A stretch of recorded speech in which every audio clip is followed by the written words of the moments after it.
Καλησπέρα σας. Σήμερα θα μιλήσουμε για το πώς μας βοηθάει ο αυτοματισμός στην καθημερινότητά μας. Θα σας κάνω μερικές ερωτήσεις. Πόσες φορές έχετε φύγει από το σπίτι και δεν είστε σίγουροι αν έχετε κλειδώσει ή όχι την πόρτα σας και πρέπει να γυρίσετε πίσω? Πόσες φορές έχετε φύγει από το σπίτι και δεν θυμάστε αν έχετε κλείσει τη θέρμανσή σας ή όχι και πάλι πρέπει να γυρίσετε πίσω?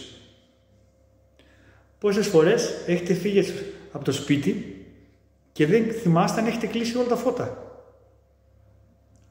Πόσες φορές ξεχάσατε ανοιχτό το θερμοσύφωνά σας και πάλι έπρεπε να γυρίσετε πίσω για να το κλείσετε? Πόσες φορές έχετε ξεχάσει να βάλετε το συναγερμό σας, το οποίο είναι ένα πολύ βασικό πράγμα, το οποίο σίγουρα θα πρέπει να γυρίσετε πίσω για να τον βάλετε.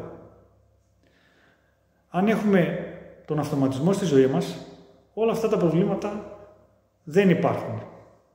Γιατί είτε με τη χρήση του κινητού μας τηλεφώνου, μέσω της εφαρμογής που έχουμε, ανοίγουμε και κλείνουμε το οτιδήποτε απομακρυσμένα, είτε στο ίδιο το σπίτι μας, με χρήση κάποιων σενάριων, ανοίγουμε και κλείνουμε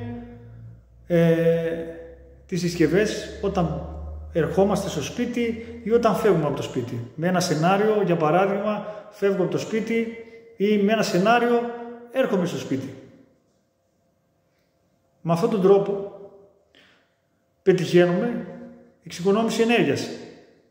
Πετυχαίνουμε να έχουμε και μεγαλύτερη ασφάλεια στο σπίτι μας, γιατί ξέρουμε τι γίνεται ανά πάσα στιγμή. Και επίσης πετυχαίνουμε να εξοικονομήσουμε και χρήματα. Αυτά είχα να σας πω. Σας ευχαριστώ πολύ που με παρακολουθήσατε. Καλή συνέχεια. Γεια σας.